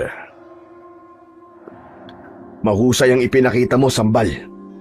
Pinatunayan mo sa akin na kahit bata ka, ay matatag na ang iyong katawan. Ngayon, Sambal, Ipagkakaloob ko sa iyo ang aking agimat at ang sandata na matagal ko nang nililinang para maging sandatang papatay kay gubatan. Teka, sandali lang po. Bakit niyo po ako bibigyan ng agimat at sandata? Kayo po ang makikipaglaban sa mga aswang at hindi naman po ako. Paumanin, Sambal. Ngunit matagal na akong nagdesisyon na hindi na ako babalik sa pagiging manunugis ng mga aswang. Dahil nagustuhan ko na ang tahimik na buhay bilang isang simpleng mamamayan. Ibibigay ko na sa iyo ang aking agimat at sandata upang ikaw na ang pumaslang kay gubatan. Ang totoo niyan, matagal na akong naghihintay na may magtungo sa akin dito mula sa baryo nyo at sabihin na tulungan ko siyang puksain ng mga aswang. Hindi ko naman nakalain na isang batang kagaya mo pala ang gagawa nun. Pero nakita ko na ikaw ang karapat-dapat, Sambal. Nagbibiro lang po kayo, di ba? Paanong ako ang karapat-dapat na pumatay kinagubatan? Isa lamang po akong bata. Oo nga, isa kang bata. Ngunit sa dami nyo sa inyong baryo, tanging ikaw ang naglakas ng loob na hanapin ako at himukin ako na makipaglaban muli sa mga aswang. Para sa akin, yun ay isang uri ng katapangan. At dahil napatunayan mo ang tatag ng iyong katawan at isipan, hayaan mong ipamana ko sa iyo, Sambal, ang aking agimat at sandata. Napatulala si Sambal nang hubarin ng tiyo niya na si Lakay Banog ang suot nitong makapangyarihang agimat at isinuot nito yon sa leeg ni Sambal. Ang palawit ay hugis triangulo na may mga nakaukit na kakaibang simbolo. Simula sa araw na to, ikaw, Sambal, ang bago ng tagapangalaga ng agimat na yan. Bibigyan kanya ng kakaibang lakas at tapang sa pakikipaglaban mo sa kasamaan. At ang itak naman na ito, na may basbas ng isang makapangyarihang diwata, ay ipinagkakaloob ko rin sa iyo. Ito ang sandatang itinakda ng diwatang yon, natatapos sa kasamaan ni gubatan. Ang tanging kailangan mo lamang gawin ay itarak ito sa kanyang puso. At kapag nagawa mo yun, ay hindi lang si gubatan ang mamamatay, kundi lahat ng mga aswang na tagasunod niya. Inabot nila kay Banog ang itak na nasa kaluban. Bagamat may pag-aalinlangan, ay tinanggap pa rin yun ng batang si Sambal. Hindi makapaniwalang tinignan ni Sambal ang hawak niyang itak. Tiyo, sigurado po ba kayo na ipagkakatiwala niyo po sa akin ng mga to? Bakit naman hindi? Gaya ng akin sinabi, ay ikaw ang karapat-dapat na magmana ng mga yan. Hindi na rin ako nagtaka na ikaw ang naging bagong tagapangalaga ng mga yan dahil kadugo kita. Ngayon na may sandata at agimat ka na laban kay gubatan, ay maaari mo na siyang harapin. Magtungo ka sa pugad ng mga aswang na nasa gitna ng kagubatan sa inyong baryo at siguraduhin mong maitatarak mong itak sa puso ni gubatan. Tapusin mo ang akin na simulan, Sambal. Gawin mo to hindi lang para sa iyo, kundi para sa inyong buong baryo. Nanlamig ang buong katawan ni Sambal sa kanyang narinig. Hindi niya inaasahan na siya pala ang haharap sa mga aswang imbis na sila kay Banog. Ngunit dahil sa mga sinabi nila kay Banog, ay napagtanto niya na kailangan niyang irespeto ang desisyon nitong wag nang bumalik sa pagiging manunugis. At kung may tiwala ito na magtatagumpay siya na patayin si gubatan, kailangan din niyang maniwala sa kanyang sarili na kaya niya yung gawin. Matapos tanggapin ni Sambal ang agimat at itak, ay nagpaalam na siya kay Lakay Banog. Bago siya umalis, ay sinabi nito na huwag niyang kalimutang humingi ng gabay kay Bathala. Ayon pa dito, ang dasal at pananampalataya pa rin ang pinakamalakas na sandata sa lahat laban sa kasamaan. Habang naglalakad si Sambal pabalik sa kanilang baryo, ay bumuo na siya ng plano sa kung ano ang mga dapat niyang gawin. Hindi pa ako pwedeng bumalik sa bahay namin dahil kapag nakita ni Lola Dayang na nasa akin ang agimat at itak nila kay Banog at nalaman niya na ako ang harap kay Gubatan, ay siguradong pipigilan niya ako. Kung ganun, mamayang gabi ay kailangan ko nang harapin si Gubatan. Pero, kaya ko ba talaga siyang patayin? Huminga ng malalim si Sambal. Naisip niya na hindi siya dapat magduda sa kanyang kakayahan. Papatunayan niya na kahit bata lang siya, ay may kakayahan na siyang gumawa ng isang hakbang na magdudulot ng malaking pagbabago sa kanilang baryo. Hindi na nga muna nagtungo si Sambal sa kanilang bahay nang nakarating siya sa baryo nila. Matapang niyang sinuong ng mag-isa ang kagubatan upang puntahan ang pugad ng mga aswang. Makalipas ang ilang oras na paglalakad, ay nakita niya na ang lugar kung saan nakatira ang mga nilalang na matagal nang nagdudulot ng takot sa kanilang baryo. Nagtago muna siya sa likod ng isang puno. Kahit madilim ang paligid, ay matalas pa rin ang paningin niya. Malakas ang hinala ni Sambal na yun ay isa sa mga kakayahan na ibinibigay ng agimat na ipinagkaloob sa kanya ng tiyuhin niya na sila kay Banog. Humanda kayo sa akin, mga anak kayo ng Teteng. Sisiguraduhin ko na ngayong gabi ay matatapos na ang inyong kasamaan. Pinanood ni Sambal ang paggalaw ng mga aswang. May mga kumakain ng hilaw na karne ng kung ano-anong hayop.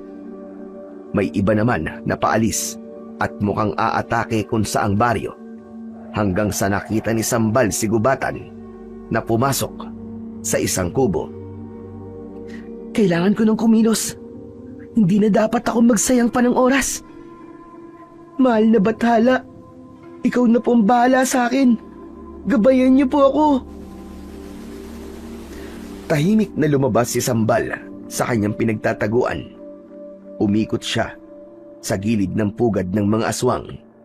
Muli siyang nagtago sa likod ng puno na malapit sa kubo kung saan pumasok si Gubatan. Hindi niya kinalimutan na kailangan niyang maitarak ang itak sa puso ng pinuno ng mga aswang. Nang masiguro niya na walang aswang ang nakatingin sa gawin niya, ay saka siya mabilis na pumasok sa kubo ni Gubatan. Nagulat si Gubatan nang makita si Sambal. Ikaw na naman! Hindi ba't ikaw yung batang gumambala sa gabi ng pag-aalay? Tama ka! Ako nga yun! At ako rin natatapos sa iyong kasamaan, Gubatan! Papatayin kita! Mahusay ka palang magpatawa. Naaaliw ako sa'yo. Ano naman ang laban ng isang batang kagaya mo sa isang aswang na katulad ko? Masyado kang matapang. At yung katapangan mo na yan ang papatay sa'yo. Nagkakamali ka! Dahil ikaw ang mamamatay! At hindi ako! Ayoko magsayang ng oras sa'yo. Pero lamang tiyan ka rin. Tamang-tama. Hindi pa ako kumakain ngayong gabi. Mabilis na sumugod si Gubatan kay Sambal. Ngunit sa paningin ni Sambal ay mabagal ang paggalaw ng aswang. Nagawa niyang makayuko ng akmang kakalmutin siya ni Gubatan. Habang nakayuko si Sambal, ay buong lakas niyang hiniwa ang tiyan ni Gubatan gamit ang itak. Nanlalaki naman ang mga matang napaatras si Gubatan habang sapu-sapo ang malaking sugat sa tiyan. Hindi! Imposible na masugatan mo ko ng simpleng itak lang. Posible yun! Dahil ang itak na hawak ko ngayon ay hindi pang karaniwang itak. Ito ang sandata na tatapos sa buhay mo. At itong agimat ko. Titigan mo mabuti at sabihin mo sa akin kung ano ang naaalala mo rito. Ang agimat na yan, hindi ko yan maaaring makalimutan. Yan ang agimat nila kay Banog. Tama ka! Ipinagkaloob na to sa akin nila kay Banog at sinabi niya na ako ang tatapos sa kanyang sinimulan. Natatakot na ba sila kay Banog na harapin ako? Kaya ipinagkatiwala niya sa isang bata ang pagpaslan sa akin? Isang kaduwagan! Hindi yun ang dahilan niya. Malaki ang tiwala niya sa akin at gusto ko ring ipamukha sa'yo na hindi ka talaga malakas. Dahil kahit isang batang kagaya ko ay kayang-kaya kang paslangin. Maraming taon kaming natakot sa'yo at napakatagal naming hinayaan na paikutin mo kami sa iyong mga palad. Pero ngayong gabi, magtatapos na ang lahat ng yon. Masyado ka ng maraming sinasabi. Sisiguraduhin ko na pagsisisihan mo ang iyong kapangasan. Isang malakas na halakhak ang pinakawalan ni Gubatan. Kasunod nun ay muli nitong sinugod si Sambal. Maigpit naman na hinawakan ni Sambal ang kanyang itak. Sinalubong niya si Gubatan. Umalon siya ng mataas at pinuntirya niya ang dibdib nito. Matagumpay na naitarak ni Sambal ang itak sa tapat ng puso ng pinuno ng mga aswang na si Gubatan. Pahigang bumagsak ang aswang at agad na ipinagdiinan ni Sambal ang itak sa puso nito. Diretso niyang tinignan sa mga mata si Gubatan. Bahagyang nakaawang ang bibig ng aswang habang nanlalaki ang mga mata na tila hindi ito makapaniwala sa nagawa ni Sambal. Anak ka ng teteng. Para yan sa lahat ng buhay na kinuha mo, Gubatan. Tandaan mo ang mukha ko dahil gusto ko na hanggang sa impyerno ay maaalala mo ko na ako ang tumapos sa kasamaan mo. Hindi na nagawang makasagot pa ni Gubatan. Unti-unting pumikit ang mga mata nito hanggang sa naramdaman ni Sambal ang pagtigil ng paghinga nito. Hinugot na niya ang itak nang masiguro niya na patay na si Gubatan. Isang bagay ang naisip niyang gawin. Gamit ang itak ay pinugutan niya ng ulo si Gubatan at dinala niya palabas ng kubo ang ulo nito. Napangiti si Sambal nang makita niya na lahat ng alagad na aswang ni Gubatan ay nakahandusay na at wala ng buhay. Walang pagsidlan ang kanyang kasiyahan dahil alam niya na simula sa gabing yun ay wala ng tao mula sa kanilang baryo ang kailangang mag-alay ng buhay para sa mga aswang. Nang dumating si Sambal sa kanilang baryo na dala ang pugot na ulo ni Gubatan ay nagimbal ang lahat. Hindi makapaniwala ang lahat na isang bata ang siyang tumapos sa sumpang bumihag sa kanila sa mahabang panahon. Ikinuwento ni Sambal kay Apong Dumagit at sa mga nakatatanda kung paano niya pinatay si Gubatan at kung paano siya tinulungan ni Lakay Banog. Makalipas ang ilang araw ay nagkaayos din sina Lola Dayang at Lakay Banog. Bagamat inalok ng tribo na manatili sa baryo si Lakay Banog, ay pinili nitong bumalik sa baryo kung saan ito kasalukuyang naninirahan. Si Sambal naman ay hinangaan ng lahat. Napatunayan niya sa lahat na hindi hadlang ang pagiging bata niya upang makagawa siya ng isang kabayanihan. At simula noon ay tuluyan ng nakalaya ang kanilang tribo mula sa takot sa mga aswang.